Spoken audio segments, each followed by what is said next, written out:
Hi everybody, this is Rick Kfoury with the Boston and Maine Railroad Historical Society. We're going to be continuing our remote presentation program this week with a really special presentation feature for you. It was great to see a lot of you tune in last time to the Henry Merrick presentation featuring Bud cars, and we have a really nice one this week featuring the color photography that Dana Goodwin took of steam locomotives on the Boston and Maine in New England. So Dana Goodwin was a railroad enthusiast figure who was very important in both the Boston and Maine Historical Society and the community in New England in general. He was born in 1898 and was one of the first steadfast members of the Railroad Enthusiasts, which was a group of railroad enthusiasts which would go around New England chartering fan trips and taking photographs and that sort of thing. And he was a really good friend of Arnold Wilder. They were actually seen together pretty much all the time. As a matter of fact, it was said that if one of them was seen without the other one, it would be questioned as to where the other individual was. So they were very close, and for a long time they took photographs side by side. And we actually have a photo here of the two of them. Arnold Wilder is on the left and Dana is on the right, up in Canada. They really loved to go up to Canada because that's where some steam engines lasted a lot longer than the United States. So there they are in Canada taking some photos of Canadian Pacific steam locomotives. But they traveled throughout New England together as well. Dana was from Fitchburg, Massachusetts. He owned a shoe store in Fitchburg, so he was very active on the west end of the Boston and Maine, the Fitchburg division, but did travel all over the Boston and Maine system. And both men had passes issued to them by the Boston and Maine, which allowed them to access areas that usually would have been somewhat restricted. It was actually said that if a wreck happened on the Boston and Maine, Dana would have showed up before the actual officials showed up. So that's how connected he was to New England. And we're actually very grateful to have connected with some of Dana's family members on Facebook. So we hope that you're able to see this presentation as well. But we're going to open up here in what was known as Mogul Country. Now, out of all the Boston and Maine steam engines that the B&M owned and operated, their 260 Mogul type steam locomotives were probably their most famous and well known. 260, of course, refers to White's notation of steam locomotives, two leading wheels in the front, 6 driving wheels in the middle, and 0 trailing wheels in the back. So a smaller locomotive, originally used for passenger and freight service, but eventually the Boston and Maine would have used both for passenger and freight right up until the 1950s. A lot of these Moguls were built by the Manchester Locomotive Works in the early 1900s. So by the time we see them in Dana's photos, they're running on 40, 50 years old. But here we are in Peterborough, New Hampshire. In 1951, Peterborough was at the heart of Mogul Country. Mogul Country was a nickname given to areas of Massachusetts and New Hampshire, which were commonplace for these Moguls to run. As most of these were light density branch lines, some with lighter rails, so these were perfect locomotives to use on these rural branch lines. Peterborough, of course, was once a part of the Worcester and Kentucky branch, which ran up the Kentucky River Valley up to Kentucky, New Hampshire from Worcester. But by this point in time, 1951, Peterborough was the end of the line, and it had become the Peterborough branch of the Boston and Maine Railroad, served out of Gardner and then up through to Winchendon and up into Peterborough, and passenger traffic did originate in Worcester as well. So we're here in downtown Peterborough in 1951. On the left you can see Mogul number 1468 working the freight tracks in Peterborough, and on the right at the station you can see Mogul number 1448 with the local passenger train preparing to depart back to Worcester. And Peterborough was interesting because right here on this inlet to the Kentucky River, there were these twin bridges you can see here. One of them accessed the freight depot and some of the freight tracks to the left, and on the right you had the main line passenger track, which also had a few freight sidings on it as well. These two bridges are gone now. The Peterborough branch was abandoned up to Peterborough in 1972. After that, trains stopped in Jaffrey. But the two piers for the bridges are still there, and actually recently a walking bridge was placed across one of them, so you can walk across where the trains once traveled. We're here further down by the station in Peterborough. You can see the station in the background and some of the landmarks of Peterborough in the further distance. We have 1448 here with a baggage car and a coach preparing to head out with the passenger local. And then here we see 1448 joined on the right by 1468, doing some more switching at one of the customers there in downtown Peterborough. That large corrugated metal building you see at the left was relatively new at this point in time. You don't see it in photographs in the late 1940s, very early 1950s, but by 1951 that large shed had been constructed there, so it kind of blocked the view of the station just a little bit. Now, Peterborough was noted for having an Armstrong type turntable, which was pretty common in places on the Boston and Maine where you had a terminus, so it was a dead end. There was an Armstrong table in Greenville, New Hampshire. There was one in Hillsborough, New Hampshire, and there was one in Peterborough, New Hampshire. Other places as well, Wolfboro, New Hampshire. But these were places that were dead ends, so you usually had to turn the locomotive to operate in the reverse direction. So here we see mogul number 1468 being turned on the Armstrong table at Peterborough. If you look closely, you can see that the locomotive has white flags on it. This was the fan trip that ran to Peterborough in 1951. Chartered by the railroad enthusiasts, of which Dana, as we mentioned, and Arnold were very important, prominent members. So the locomotive is being turned on the Armstrong, getting ready to head back.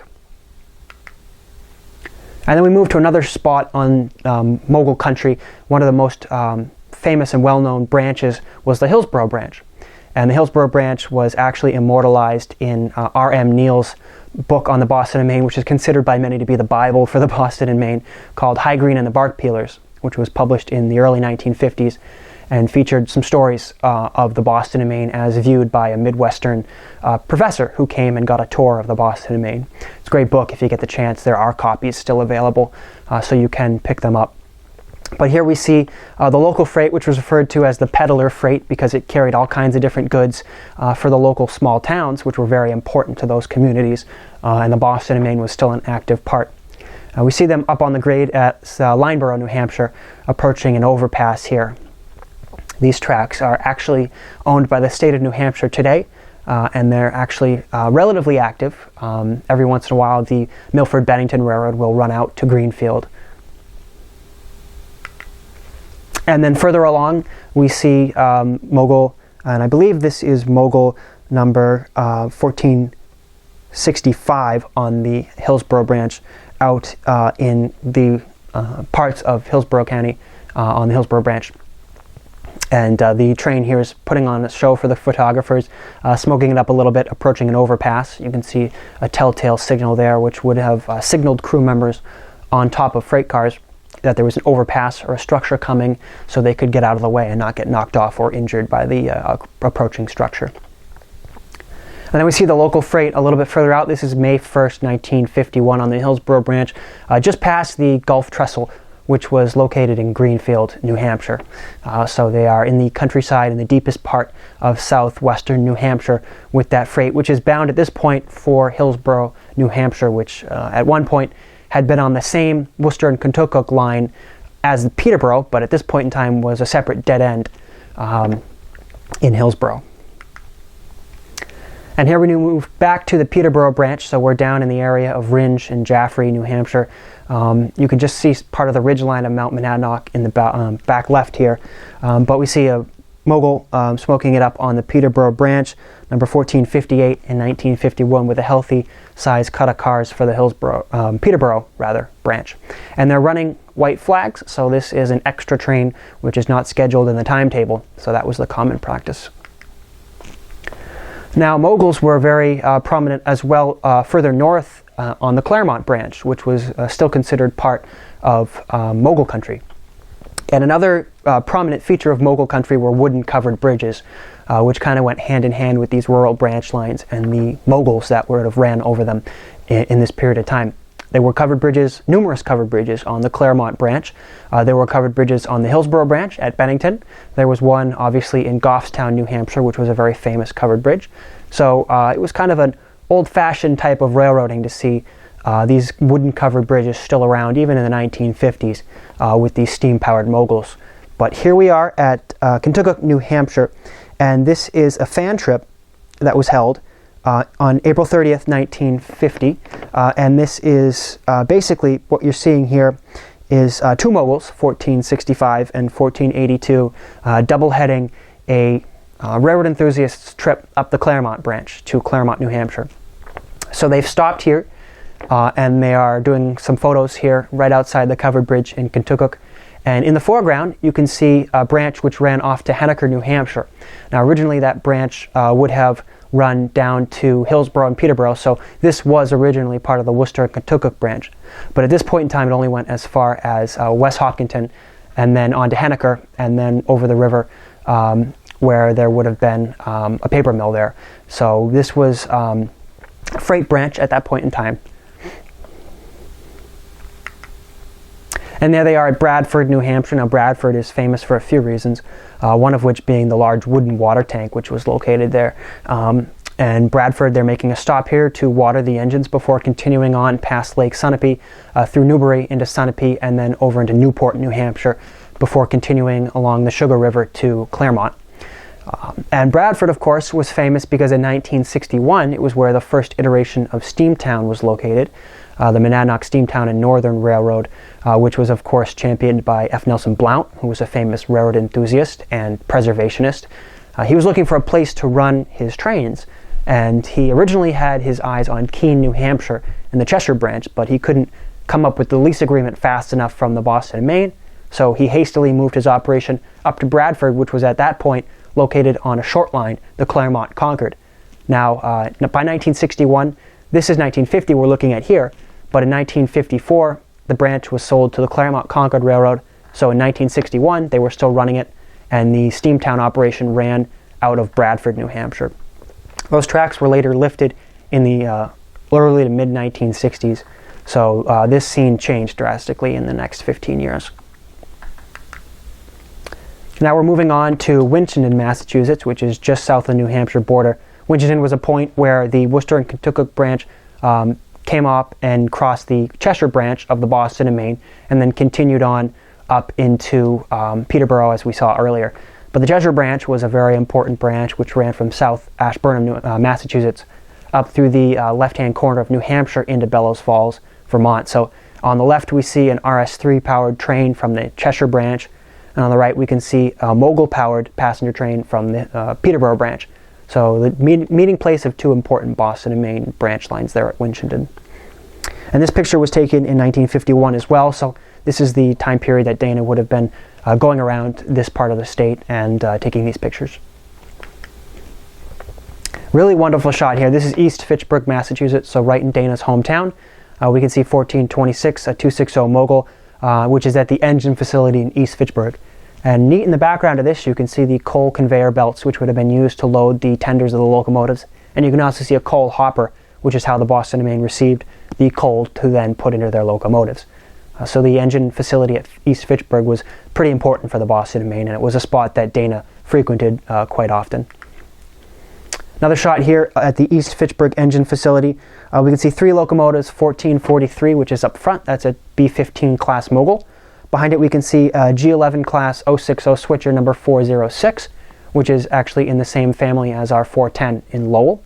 And then behind it you can see 1426, another 260 Mogul, and behind that looks like it might be a 280 consolidation type. So quite a lineup here around 1951 at East Fitchburg. Now the New Haven Railroad had a line which ran from Worcester to Fitchburg, the Fitchburg and Worcester Railroad. So at this point in time, New Haven power was pretty common in Fitchburg as well. Of course, that line today ends at Leominster, where these CSX locals terminate. But at this point in time, it was a through route, so New Haven power was pretty common in Fitchburg. Now, one of Dana's favorite areas to shoot was west of Fitchburg on Ash Burnham Hill. So here we see a train passing Wachusett, heading up the hill, and we see a 280 consolidation pushing from the rear. So Ash Burnham Hill is a very steep grade, starting in Fitchburg, heading up through Wachusett. So they would need pushers on the rear of the trains. And you can see between the reefer here and the steam locomotive a steel Boston and Maine caboose, which the Boston and Maine purchased and built as a way to withstand the pressure of having a steam locomotive pushed from the rear. The wooden cabooses didn't hold up as well to that pressure as the steel ones did. So you can see a caboose here, which is actually an NE5 type caboose. The Boston and Maine cloned these from the New Haven, and they were used right up until the 1980s in freight service on the Boston and Maine. Now we see a really wonderful picture here taken at State Line which is actually on the Cheshire branch of a train coming south. So this is train 3636, or I'm sorry, train 5504 behind engine 3636, a 462 type Pacific, heading through state line, coming from New Hampshire, passing into Massachusetts. And you can see the mail hook there getting ready to be picked up by the crew on the train. So a really great shot of railroading on the Cheshire branch in this period of time where they were still collecting mail by train. The Cheshire was still busy. Cheshire branch, of course, lasted until 1972 when it was abandoned. But at this period of time, it was still a busy passenger route and freight as well. Now we're here at South Ash Burnham. So Ash Burnham is where the Cheshire branch joined in with the Fitchburg Division Main line right at the curve of Ash Burnham Hill. So we can see a train heading south. They're entering the Fitchburg Main. It's a train powered by a 462 Pacific, a P2 class Pacific, number 3631, which is entering the Fitchburg route here at South Ash Burnham. And another train at the same location, powered by P2 Pacific 3660. Of course, 3666 is the most famous P2 class Pacific. That's the one that went into the river in Portsmouth, Kfoury in 1939, and is actually still partially intact at the bottom of the river. So out of all the steam engines on the Boston, Maine that still exist, that's one of them, and that would have been this type of steam locomotive. Here we are back in Fitchburg. We have a train powered by P4 class Pacific number 3712 carrying milk. This is probably headed up the Cheshire branch to Bellows Falls, where there were a number of creameries located. Very important traffic for the Boston and Maine. Once that milk traffic died out in the early 1960s, that's one of the reasons why the Cheshire branch wasn't long for the world after that. But the P4 class Pacifics were considered some of the most graceful, some of the most beautiful steam engines that the Boston, Maine ever purchased. And sister of this engine, number 3713, is at Steamtown today in Scranton, being restored to operation. And we actually got the chance to head down there and tour the engine last year. And they're doing a really nice job to get that engine back to operation. And it's getting close to finishing. So if you're interested in looking into that, you can go to their website, their Facebook page, and they have all kinds of great information, donations toward the engine's completion as well. Now here we are in Fitchburg, so really wonderful shot of that pusher service on the Fitchburg Division, westbound train with a K8 class consolidation 280 type steam locomotive pushing from the rear, smoking it up past the East Fitchburg engine facility. Now another type of steel caboose that the Boston and Maine had were the N5 type cabooses. You can see one right here. Those were actually clones of a Pennsylvania Railroad design that the Boston and Maine built to withstand pusher service, and those also continued in freight service right up until the 1980s. So classic type of Boston, Maine caboose that can be seen. There's one example today at the Raymond, New Hampshire station, which is a museum as well in their historical society. So you can go see one of those cabooses, and there's a few other around. There's one at Wyndham Junction on the Salem Dairy Rail Trail, which you can go see. So there are a few examples that you can visit today.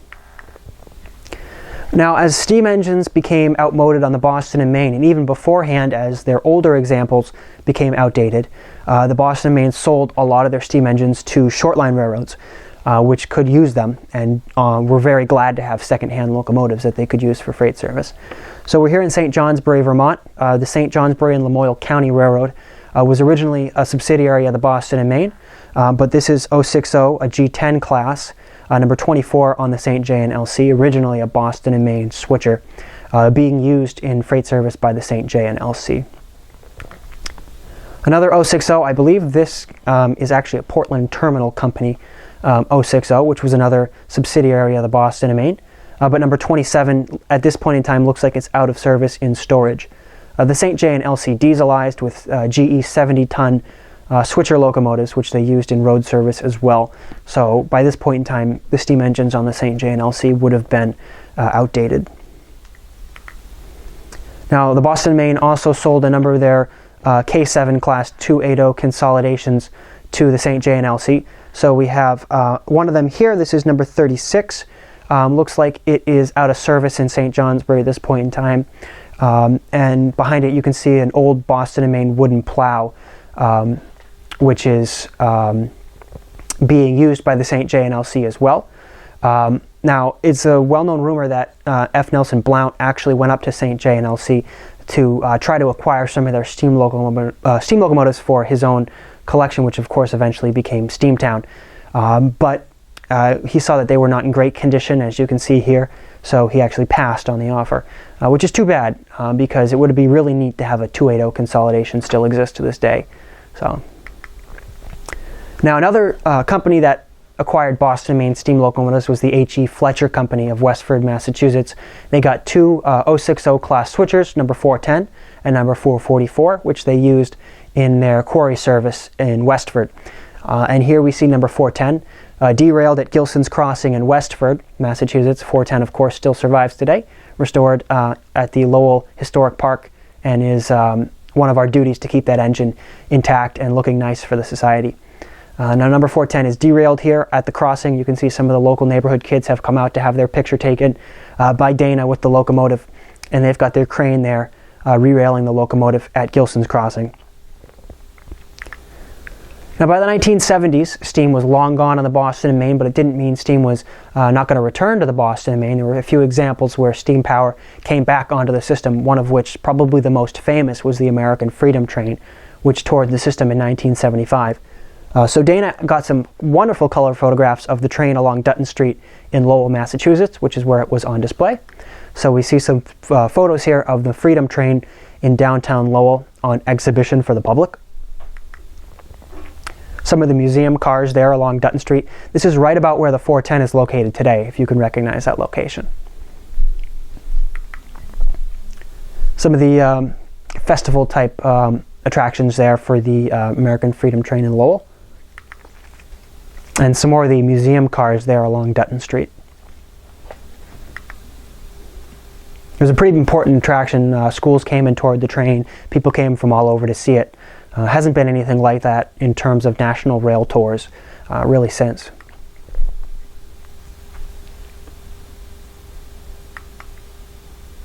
Some more shots of the crowd coming out to see the Freedom Train in Lowell. May 1975 is when Dana took these photos.